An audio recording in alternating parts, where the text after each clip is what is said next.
अब मेरे बार बार कहने का तो कोई फायदा है नहीं। अब आप ही खुद सोचो कि आपको पास होना है या आके कहना है कि सर इन दो विषय में मार्क कम है, थोड़ा सा फिर से एग्जाम दे दे, कुछ दिक्कत तो नहीं होगा, है ना? फॉर्म आएगा तो थोड़ा बता दीजिएगा। पास तो सब हो ही जाओगे, इसमें तो कोई दिक्कत नहीं है, लेकिन मार्क जब कम आएगी तो तुम्हें लगेगा इससे अच्छा फेल ही हो जाते। बात समझ रहे हो? वो पास कोई काम का नहीं होता है। तो आप सब देख लो अपने हिसाब से, थोड़ा मेहनत कीजिए। बाकी अब मैं बार बार कहूंगा तो नहीं। ओए चलो, आप लोगों को मैंने पिछले क्लास में वीटस्टोन सेतु बताया था ना? वीटस्टोन सेतु अच्छे से पढ़ लिए? ठीक है, जल्द आप लोगों को मैंने इस चैप्टर में बता दिया था ना कौन कौन सा चीज पढ़ लेना है। वीटस्टोन सेतु, धारा घनत्व, ओम का नियम, किरचॉफ का दोनों नियम, कम से कम इतना करना है, ठीक है? अभी जो मैं पढ़ाऊंगा उसमें विद्युत ऊर्जा और विद्युत शक्ति, इन दोनों को भी देख लेना है। सुनो, अब बातें बिल्कुल नहीं सुनो।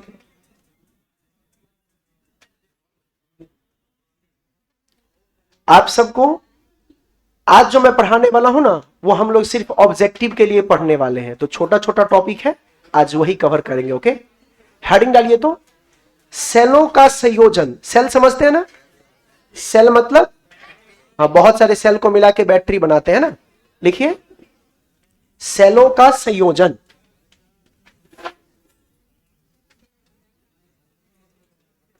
Combination of cell.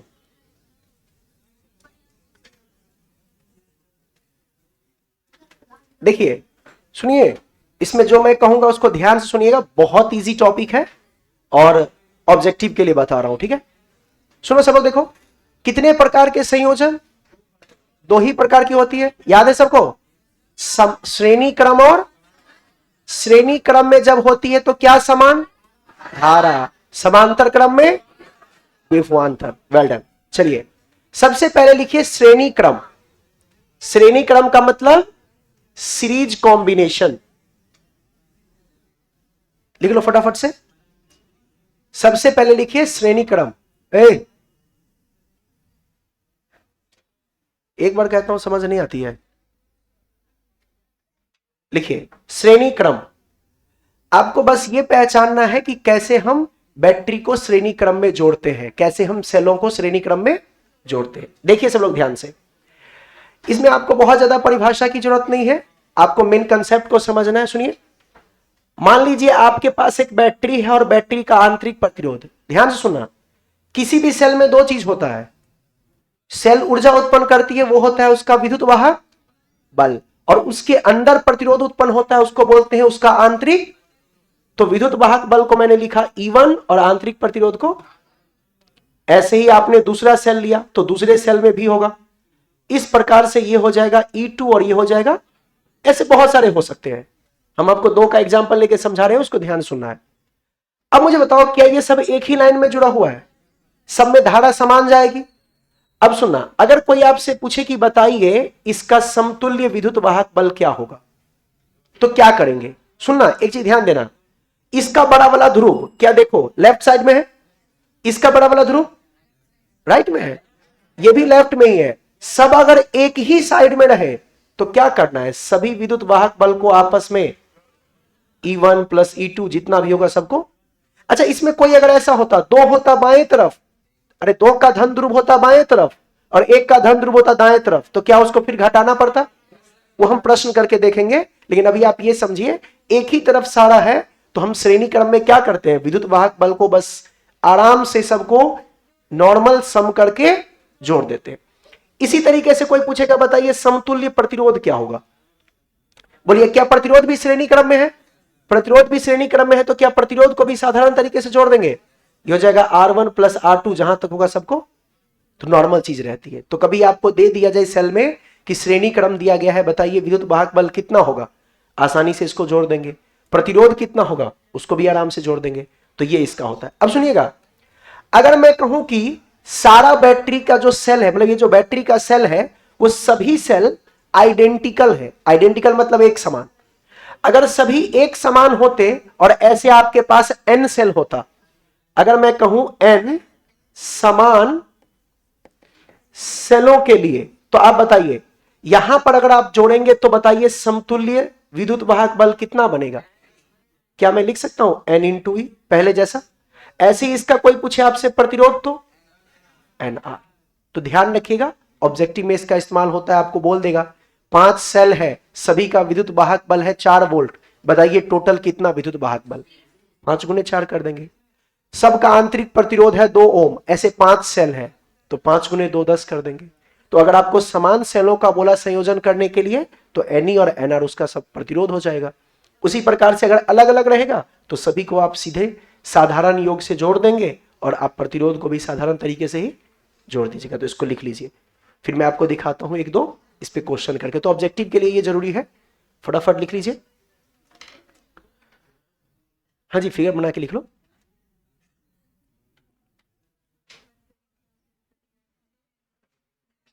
कभी भी आपको दिया जाएगा सेलों का संयोजन तो श्रेणी क्रम में आसानी से जोड़ना है। बस थोड़ा सा यह ध्यान दीजिएगा कि ध्रुव कैसे है। सारा ध्रुव एक तरफ हो तब जोड़ते हैं, जो ध्रुव उल्टा हो जाए फिर उसको हमें घटा दिया जाता है। तो इस बात का ध्यान रखना, बस वही एक मिस्टेक होने का चांस रहता है, बाकी तो इजी है।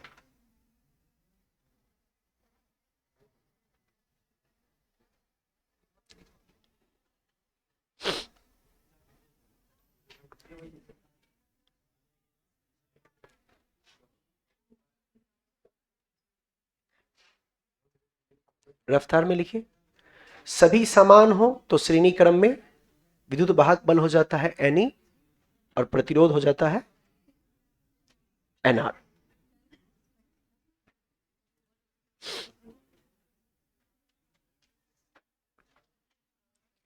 इसके बाद हम लोग स्टार्ट करने वाले हैं विद्युत उपकरण। उसमें आपको पढ़ना है गैल्वेनोमीटर, सब लोग जानते हो।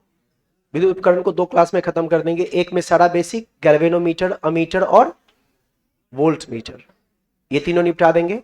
और फिर अगला में 2 पढ़ेंगे, मीटर सेतु और विभव मापी, है ना, पोटेंशियोमीटर।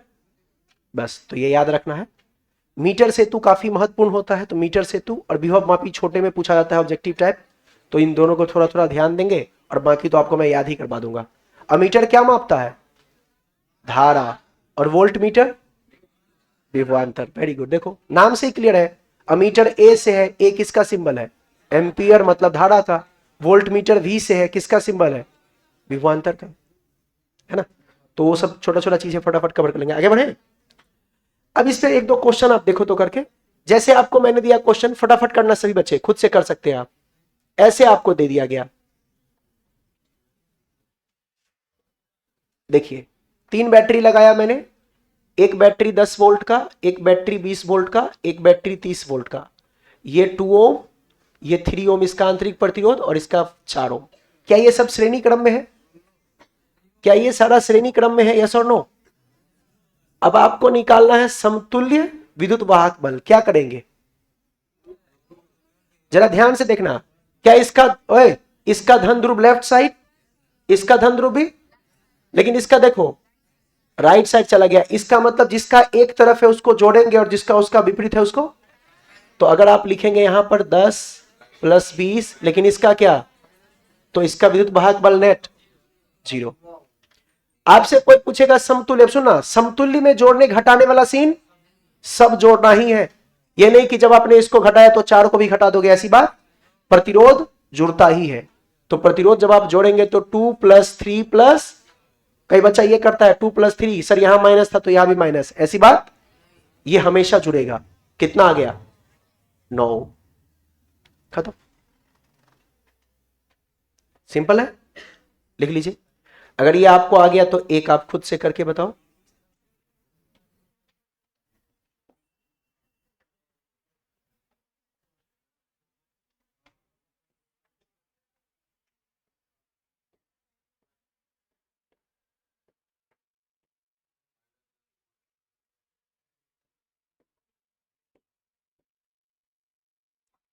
ये देखिए करके। तो बहुत इजी होता है, इसमें कोई खास बात नहीं है। माइनस नहीं लेना है आपको, जो आप जिसका मान ज्यादा आएगा ना उसी को प्लस चिन्ह मान के काम कीजिएगा। देखिए तो इसका धन ध्रुव क्या है, दाईं ओर, और इसका धन ध्रुव भी दाईं ओर, ये तो ये ऋण ध्रुव है ना, इसका भी धन ध्रुव दाईं ओर, इन दोनों को जोड़ दें तो ये हो जाएगा 30 प्लस 50, 30 प्लस 50 को जोड़ देंगे, क्या ये विपरीत है, तो माइनस क्या, कितना आ गया। खैर अगर कोई बच्चा सॉल्व किया उसको -70 आ रहा है, तब भी आप उसका मान सिर्फ निकाल के क्या ले सकते हो, 70 वोल्ट। इसके बाद आपसे पूछेगा आर समतुल्य, इसमें तो कुछ करना ही नहीं है, सबको जोड़ेंगे, 3 6 4, 3 + 6 + 4 कितना आ गया, खत्म। कर लेंगे ऐसे, जिस सब का ध्रुव एक तरफ होगा उस सबको जोड़ देंगे, जो उसका विपरीत होगा उसको घटा देंगे, जो नेट आएगा लिख देंगे, है ना। किसी बच्चे का माइनस में भी आ जाए तो उसके मान को आंसर में टिक करेंगे, तो उसका भी सही है, कोई दिक्कत नहीं है। चलिए अगला आप लोग लिखेंगे समांतर क्रम।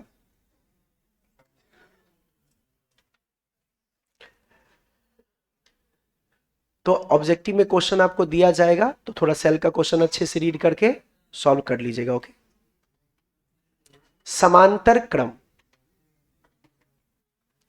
सेल में जैसे आपने श्रेणी पढ़ा वैसे ही कौन सा है, बढ़े आगे। देखिए समांतर क्रम कैसे बनाते हैं, एक बैटरी उसके साथ प्रतिरोध और ये दूसरा बैटरी उसके साथ, देखो इधर यहां पर कितना सेल है, मान लीजिए इसका विद्युत वाहक बल E1 और इसका प्रतिरोध, इसका विद्युत वाहक बल E2 और इसका प्रतिरोध। सुनना, इसका समतुल्य निकालना थोड़ा जटिल होता है, जटिल इसलिए कह रहा हूं क्योंकि बच्चे को ज्यादा याद, तो आप सुनना जो मैं कह रहा हूं, सबसे पहले तुम इसमें निकालोगे आर समतुल्य। आर समतुल्य का फॉर्मूला कैसे लगेगा, ये समांतर में है ना, तो ये आप जानते हैं इसलिए मैंने कहा पहले वही निकालो। क्या होता है सूत्र, 1/R1 + 1/, पहले आप यही निकालना। कभी भी अगर समांतर क्रम में आपको बैटरी का दिया जाए तो पहले आप इसका समतुल्य प्रतिरोध ही निकालिएगा, और वो निकल गया ना तो आपका क्वेश्चन आसान हो जाएगा। कैसे, सुनना, ये कितना है E1 और ये कितना है, दिमाग में याद रखना, आपको लिखना है E1/R1, E1/, ऐसे ही आपको दूसरे बैटरी के लिए लिखना है E2/, जितना बैटरी रहेगा सबका लिखते चले जाएंगे, और लास्ट में जो आपने आर समतुल्य निकाला है ना, उसी आर समतुल्य से इसको लाके जो आएगा वही आंसर। एक और बात देखो तो, इसका धनात्मक ध्रुव लेफ्ट में था, इसका धनात्मक ध्रुव भी लेफ्ट में ही था ना, अगर ये उल्टा हो जाता तो इस जगह पे प्लस के जगह, प्रतिरोध में कहीं पे नहीं करेंगे प्लस माइनस, वो हमेशा प्लस ही रहेगा, सिर्फ आपको यहां पर जहां प्लस है वहां क्या लिखते, बाकी सबसे। तो आप इसमें होशियारी क्या होगी कि आप सबसे पहले समतुल्य प्रतिरोध ही निकालिएगा, और उससे मल्टीप्लाई करना पड़ता है ना, सूत्र बना लीजिएगा E1/R1 + E2/R2, और जो आर समतुल्य निकालेंगे उससे बाद में। अच्छा, इसमें ना सुनना, अगर सभी सेल समान हो, यानी कितने सेल, n समान सेलों के लिए। अब सुनना, एक चीज ध्यान देना, ये वाला आप जरूर याद करके जाइएगा, क्यों इंपॉर्टेंट है मैं बाद में बता देता हूं, लेकिन इसमें इस पे ऑब्जेक्टिव एक पूछता है, और शायद इसी के लिए मैं इतना ज्यादा आपको बताया हूं।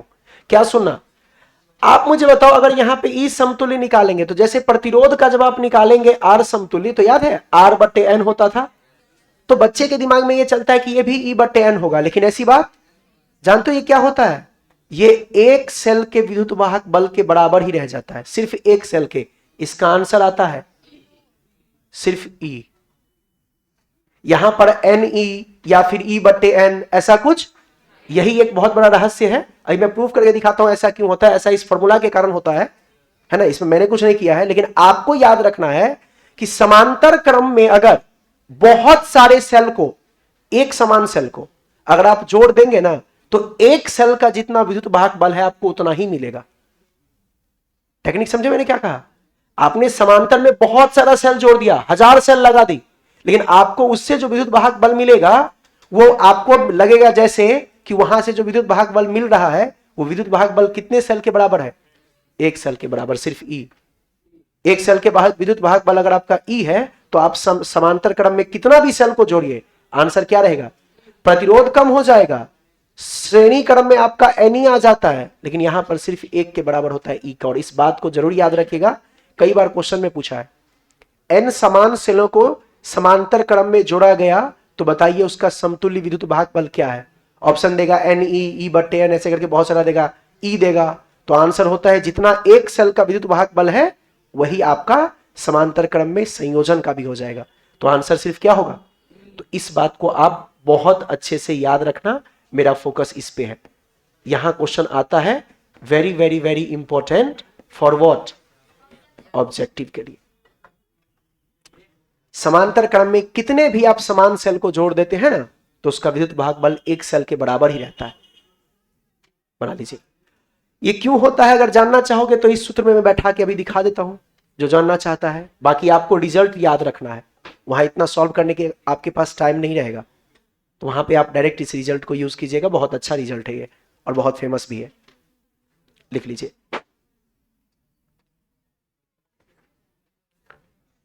इजी है ना काफी? इतना तो दिमाग में रह जाएगा। समांतर क्रम में सेलों को जोड़ते हैं तो उसका समतुल्य विद्युत वाहक बल 1 सेल के विद्युत वाहक बल के बराबर होता है। और बाकी तो जैसे पहले था, समतुल्य R बटे N हो गया प्रतिरोध का। तो याद रखिएगा, छोटा सा कंसेप्ट था। लिखो रफ्तार में।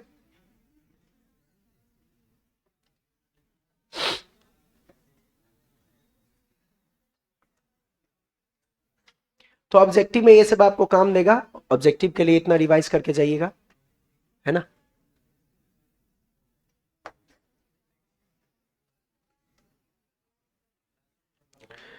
ये देखना चाहते हो ये कैसे होता है?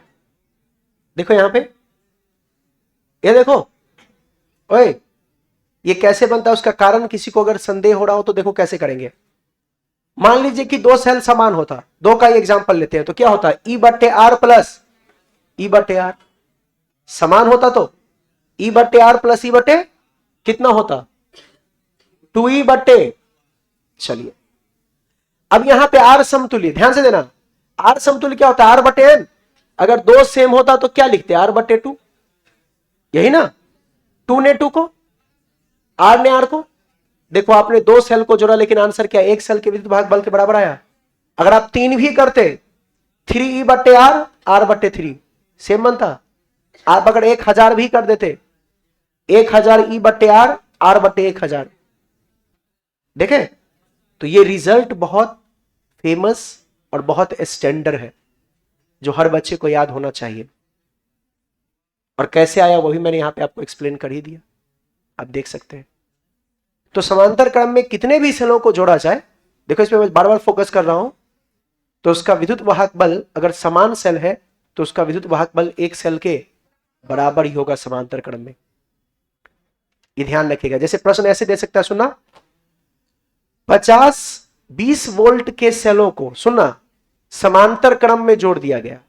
50 समान 20 वोल्ट के सेलों को समांतर क्रम में जोड़ दिया गया, इसका समतुल्य विद्युत वाहक बल होगा 20। जो वोल्ट आपको दिया था एक बैटरी का, वही आंसर।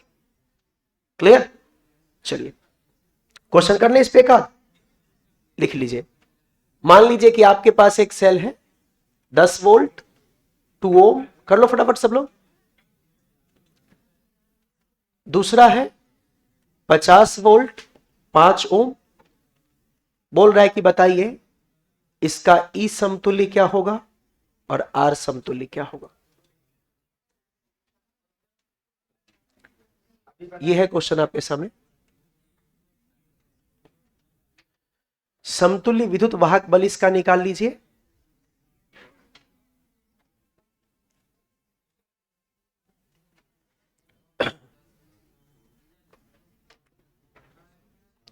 क्या पढ़े थे फॉर्मूला? E1 बट्टे R1, याद करो मेरे साथ, E1 बट्टे R1 प्लस E2 बट्टे R2 इंटू R समतुल्य था।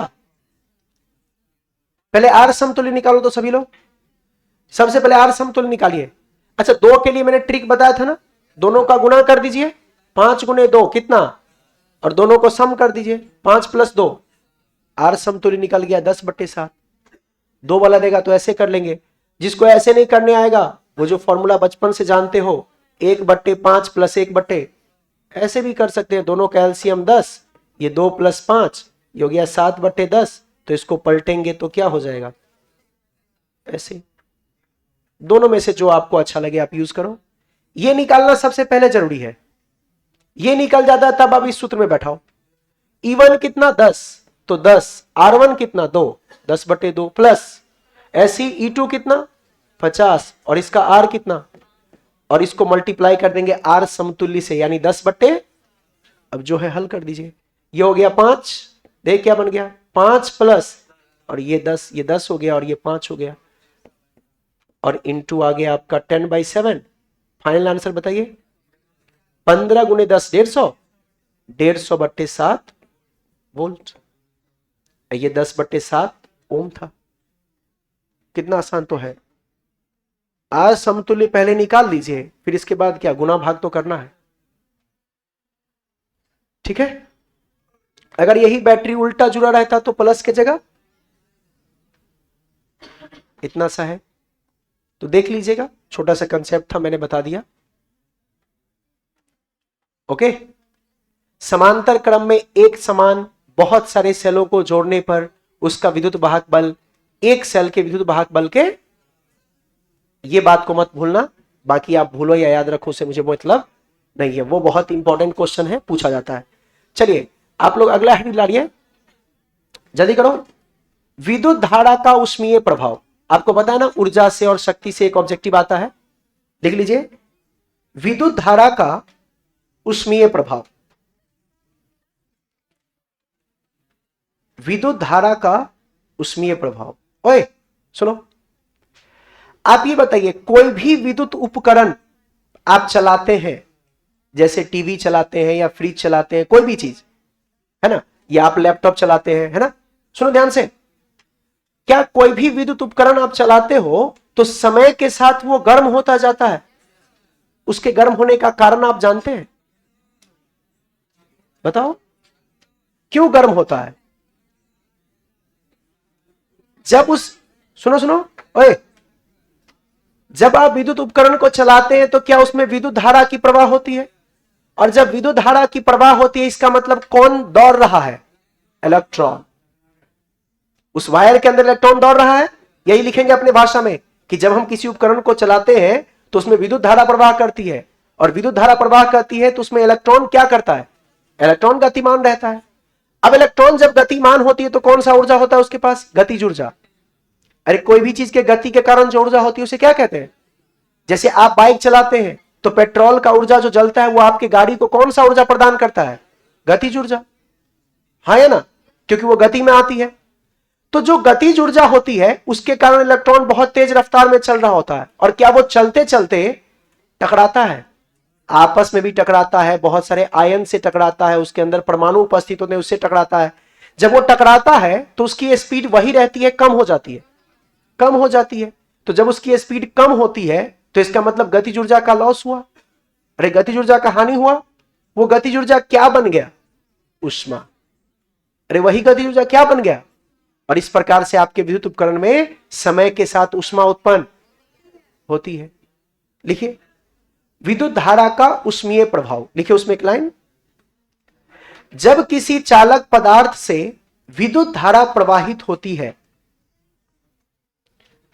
जब किसी चालक पदार्थ से, हेडिंग डालना है विद्युत धारा का ऊष्मीय प्रभाव, उसमें लिखिए जब किसी चालक पदार्थ से विद्युत धारा प्रवाहित होती है तो इलेक्ट्रॉन के गति के कारण, तो इलेक्ट्रॉन के गति के कारण,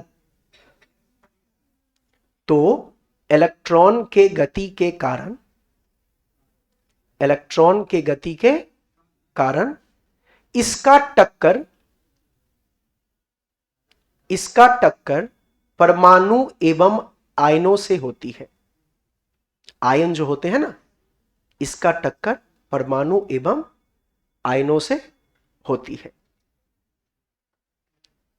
इसका टक्कर परमाणु एवं आयनों से होती है, जिसके कारण इसकी गतिज ऊर्जा जिसके कारण इसकी गतिज ऊर्जा उष्मीय ऊर्जा में परिवर्तित हो जाती है, जिसके कारण इसकी गतिज ऊर्जा उष्मीय ऊर्जा में परिवर्तित हो जाती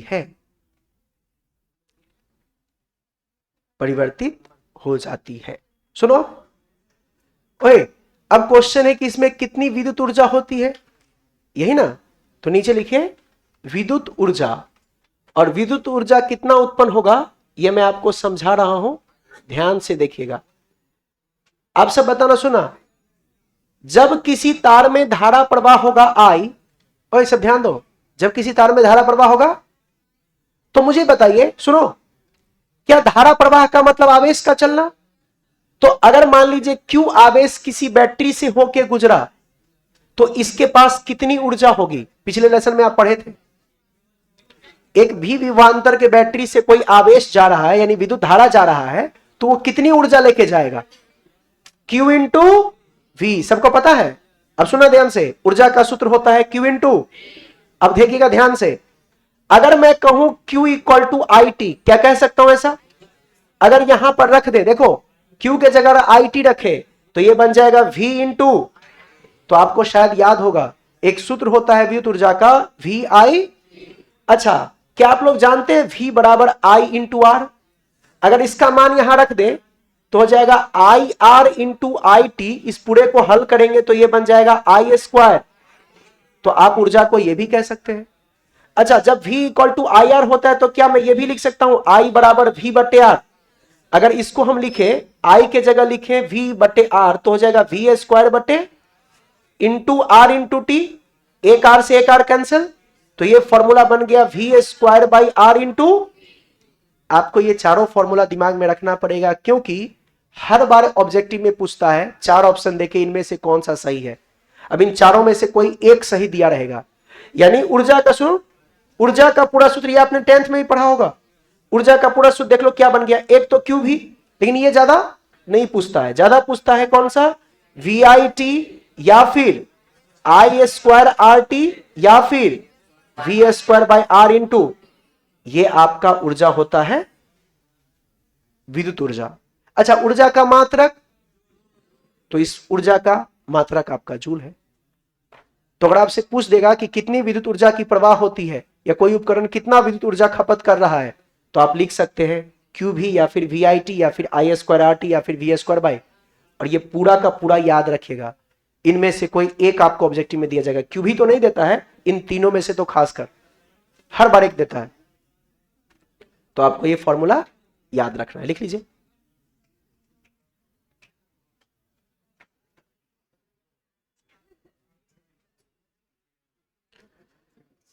Q बराबर आई टी तो सबको पता है, V बराबर आई आर भी आप सबको पता है, तो इससे ये बन जाता है।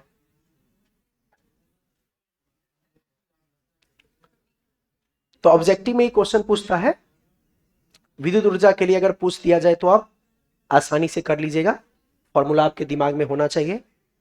कैसे ऊष्मा उत्पन्न होती है पूछ दे आपसे एक्सप्लेनेशन करने के लिए, वो भी आप अपने शब्दों में लिख सकते हैं, है ना।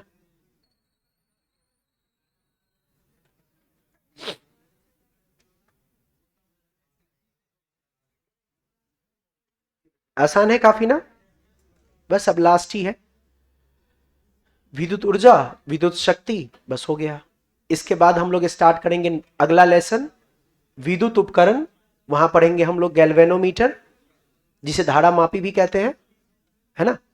फिर पढ़ेंगे अमीटर, और फिर पढ़ेंगे वोल्ट मीटर, और फिर उसके अगले क्लास में मीटर सेतु और विभव मापी। आप सब एक बार पढ़ के भी आना, छोटा सा टॉपिक है, रीड करके आइएगा ताकि फटाफट कवर हो सके, है ना।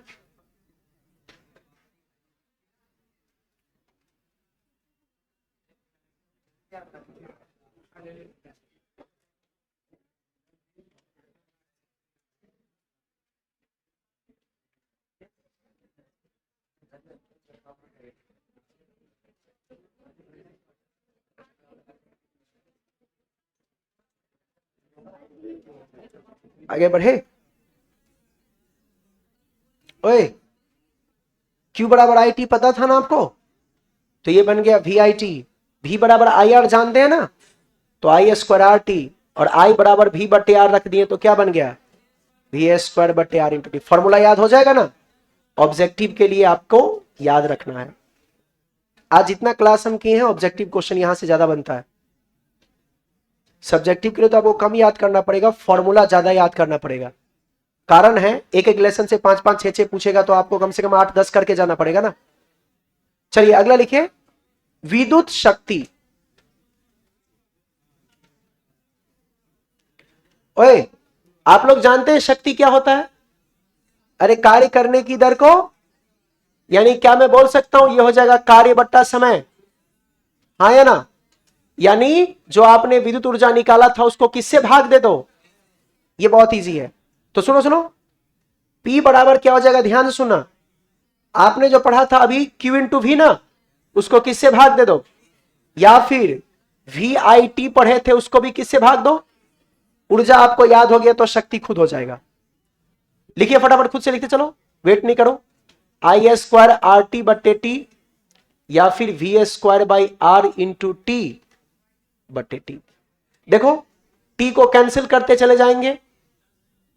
देखिए क्या बन गया शक्ति का सूत्र, क्यू भी बाई टी, या फिर वी आई, या फिर आई स्क्वायर आर, या फिर हो गया।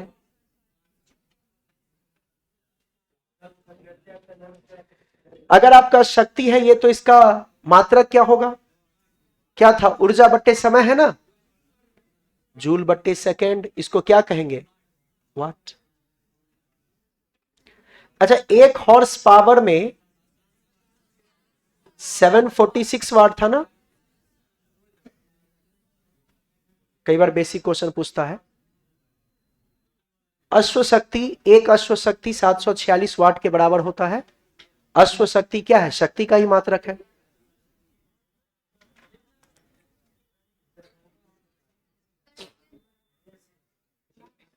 लिख लीजिए। आप सब जो है ऊर्जा का सूत्र और शक्ति का सूत्र, अगर ऊर्जा का आपको याद है उसी में टी से भाग दे दीजिएगा, शक्ति का बन जाएगा। दोनों का फॉर्मूला याद रखिएगा अच्छे से।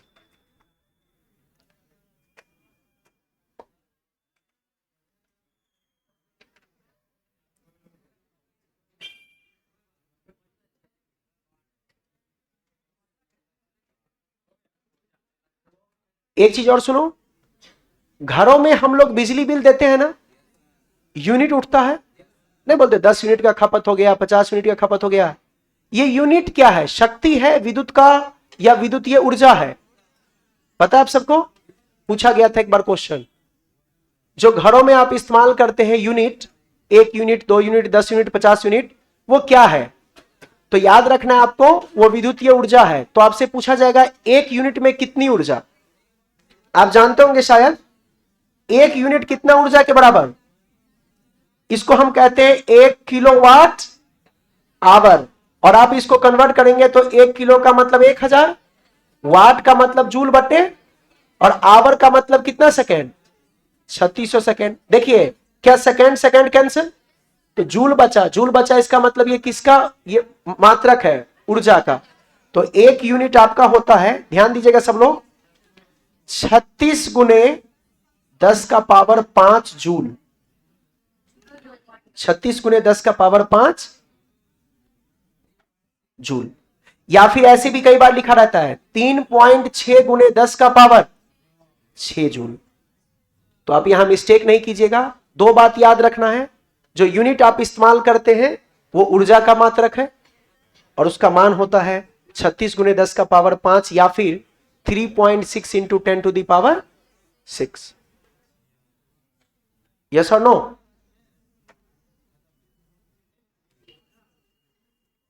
याद रहेगा? एक और बात आपको बताना है, सुनो तो। ओए, घरों में जो हम विद्युत उपकरण को जोड़ते हैं वो किस क्रम में होता है, मैं लिखवा नहीं रहा, आप जानते हो, श्रेणी या समांतर। ये भी याद रखना है, जिसको नहीं पता होगा नीचे लिख लीजिएगा नोट करके, घरों में विद्युत उपकरण को समांतर क्रम में जोड़ा जाता है। कई बार ऑब्जेक्टिव में पूछा है। श्रेणी में क्यों नहीं जोड़ते हैं? क्योंकि एक उपकरण अगर आपका डिस्कनेक्ट हो गया तो बाकी भी डिस्कनेक्ट हो जाएगा। लेकिन समांतर में क्या फायदा है कि एक अगर आपने डिस्कनेक्ट भी कर दिया तभी बाकी। तो घरों में कभी भी अगर हम विद्युत उपकरण को लगाते हैं तो वो सारा किस क्रम में जोड़ा जाता है? समांतर क्रम में। इतना तो दिमाग में रहेगा। बस हो गया, आपको इतना ही ध्यान रखना है। और फिर इसके बाद हम लोग नेक्स्ट क्लास में ही देखेंगे। अपने को पढ़ना है विद्युत उपकरण। हेडिंग डालो फ्रेश पेज पे, अगले क्लास में उसी को देखेंगे, है ना। सारा फॉर्मूला सब अच्छे से देख लीजिएगा, है ना। और अगले क्लास में फिर स्टार्ट करेंगे इलेक्ट्रिकल इंस्ट्रूमेंट। लिखना है क्या?